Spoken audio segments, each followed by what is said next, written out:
लोकवृत्त मराठी, लोकशाहीचा खरा आवाज. दर्पणकार बाळशास्त्री जांभेकर जयंतीनिमित्त व्हॉइस ऑफ मीडियातर्फे पत्रकार दिवस उत्साहात साजरा. शिंदखेडा शहरातील SSVPS महाविद्यालयीन संमेलन कक्षात कॉन्फरन्स हॉल इथं दिनांक 6 जानेवारी मंगळवारी रोजी सकाळी 11 वाजता व्हॉइस ऑफ मीडियातर्फे मराठी वृत्तपत्र सृष्टीचे जनक, आद्य जनक पत्रकार बाळशास्त्री जांभेकर यांच्या 152व्या जयंतीनिमित्त पत्रकार दिवस उत्साहात साजरा करण्यात आला. कार्यक्रमाची सुरुवात बाळशास्त्री जांभेकर यांची प्रतिमा पूजन व मान्यवरांच्या हस्ते दीप प्रज्वलनानं झाली. प्रसंगी कार्यक्रमाच्या अध्यक्षस्थानी शिंदखेडा तालुका एज्युकेशन ट्रस्टचे अध्यक्ष स्वप्नील देसले होते, तर प्रमुख पाहुणे म्हणून शिंदखेडा पोलीस स्टेशनचे उपनिरीक्षक ढोके, SSVPS महाविद्यालयातील प्राध्यापक डॉक्टर ज्ञानेश्वर सोनवणे, गणित विषयातील विद्यावाचस्पती प्राध्यापक जितेंद्र पाटील, स्वामी समर्थ महाविद्यालयाचे प्राचार्य MD पाटील उपस्थित होते. यावेळी व्हॉइस ऑफ मीडिया पत्रकार संघाच्या वतीनं मान्यवरांचं स्वागत पुष्पगुच्छ देऊन करण्यात आले. यावेळी उपस्थित व्हॉइस ऑफ मीडिया पत्रकार संघाच्या सदस्यांचा लेखणी व डायरी देऊन सन्मान करण्यात आला. प्रसंगी खानदेश मत या दिनदर्शिकेचं प्रकाशन व YouTube चॅनलचं उद्घाटन मान्यवरांच्या हस्ते करण्यात आले. कार्यक्रमाप्रसंगी प्राध्यापक डॉक्टर ज्ञानेश्वर सोनवणे यांनी आपल्या मनोगतात आद्य पत्रकार बाळशास्त्री जांभेकर यांच्या सत्य, निर्भीड व जबाबदार पत्रकारितेची जाणीव करून दिली. या ठिकाणी तलवार अयशस्वी होते, त्या ठिकाणी लेखणी यशस्वी होते असे मत त्यांनी व्यक्त केले. प्रसंगी प्राचार्य MB पाटील, उपनिरीक्षक ढोके, पत्रकार मनोज गुरव, संपादक प्रकाश चौधरी यांनी मनोगत व्यक्त केले. कार्यक्रमाचं सूत्रसंचालन व्हॉइस ऑफ मीडियाचे तालुका अध्यक्ष प्राध्यापक प्रदीप दीक्षित यांनी, तर प्रास्ताविक संजय कुमार महाजन यांनी केले. तसेच आभार प्रदर्शन सेवानिवृत्त जवान भूषण पवार यांनी केले. प्रसंगी व्हॉइस ऑफ मीडिया पत्रकार संघाचे भालचंद्र पाटील, रवी पाटील, मनोज गुरव, प्राध्यापक चंद्रकांत डागा, चंद्रकांत माळी, महेंद्र गिरासे, जितेंद्र सूर्यवंशी, महेंद्र मराठे, प्रमोद शिंपी, उत्तम नेरकर, श्रीमती शोभा पाटील, आसिफ पठाण, महेश गुजराती, प्रभाकर धनगर, श्रीमंत हिम्मत निकम, सचिन चौधरी, रमेश चौधरी, मुरलीधर माळी, लखनसिंह गिरासे आदी उपस्थित होते. मुख्य संपादक भूषण पवार. सगळे जे पत्रकार आहेत हे वेगवेगळ्या ठिकाणावर आलेले आणि एकत्रित बनलेले आहेत. या सगळ्यांना एका जाग्यात बोलण्याचं काम धुळे जिल्ह्यात पुण्याचं कोणी केलं असेल तर आमच्या व्हॉइस ऑफ मीडियाचे तालुका अध्यक्ष माननीय प्राध्यापक दीक्षित यांनी. आम्ही बऱ्याच वेळेस त्यांना म्हणतो पत्रकारांची संख्या तालुक्यात भीष्माचार्य आहे, पैगंबर त्यांनी आणि स्पष्टवाणी त्यांनी सगळ्या गोष्टी गाजवलेल्या आहेत. आणि असं म्हणतात चांगल्याचा सहवास की चांगलं शोधणार आहे. अगदी त्या पद्धतीने आमच्या तर गुरुवरच आहे, पण फक्त शाळेत बघायचे आता पुन्हा एकदा जेव्हा ते संधी मिळाली आणि त्यांच्यावर बोलवलं आणि व्हॉइस ऑफ मीडियाच्या माध्यमातून त्यांच्या प्रेरणेने आमच्या लेखणीला पण हवामान हरियाला लागले आणि त्यांच्या मार्फत केलं.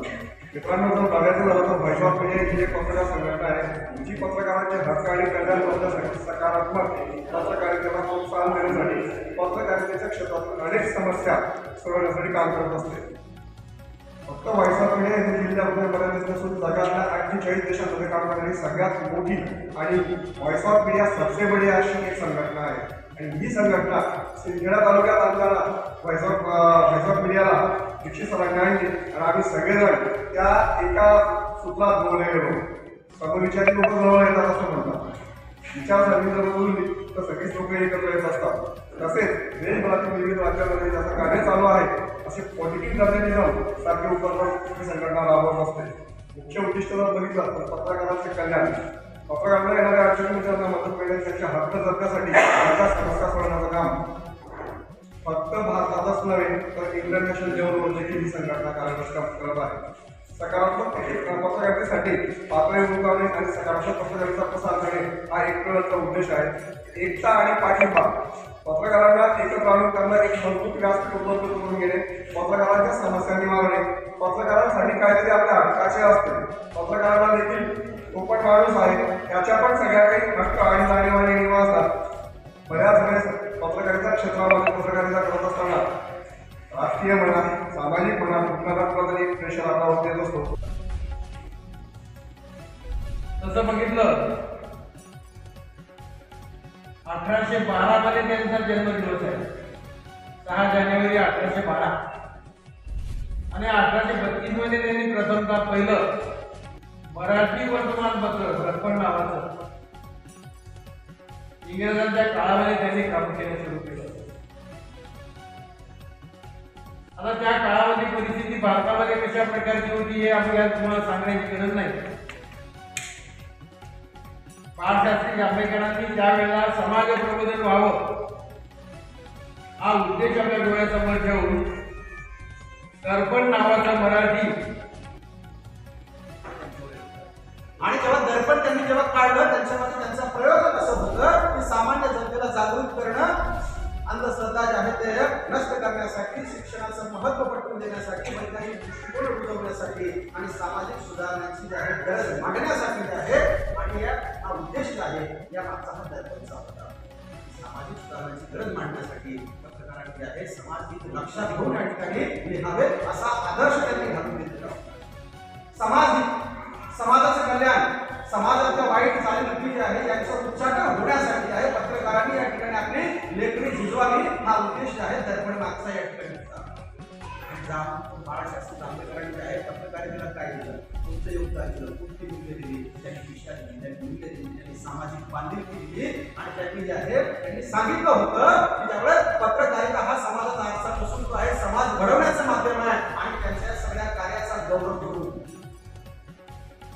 दर्पणातील विचार करून तत्कालीन गव्हर्नर होते जेम्स कार्नाक यांनी जे आहे जस्टिस ऑफ जस्टिस असा किताब देऊन बाळशास्त्री जांभेकरांच्या या ठिकाणी आहे गौरव केला होता. तर त्यांनी समाज प्रबोधन नाही तर इंग्रजांच्या जे आहे ती तत्कालीन जी सत्ता होती त्या सुद्धा त्यांनी या ठिकाणी आहे आवाज उठवला होता. ही जी आहे तयार करण्यात आहे पाया रोवण्याचं काम जे आहे ते मराठी पत्रकारितेमध्ये जे आहे अगदी बाळशास्त्री आजची जर आपण पत्रकारिता जर बघितलं आमच्या टीवायच्या वर्गामध्ये जे आहे एक अभ्यासक्रम आहे ललित रंग नावाच्या या एका कलाकृतीमध्ये. त्याच्यामध्ये समतेचा खांदा जयदेव डोळे जे आहे यांच्या लेखामध्ये पत्रकारितेतील क्षेत्रातील जे आहे पुरुष सत्ताक व्यवस्थेमध्ये महिलांचं स्थान काय याविषयी त्या लेखामध्ये चिंतन करतात. आणि या महाराष्ट्रामध्ये जे आहे 100 सुद्धा महिला जे आहे पत्रकारितेच्या क्षेत्रामध्ये नाही असं जयदेव डोळे. म्हणजे आपण ज्या पद्धतीने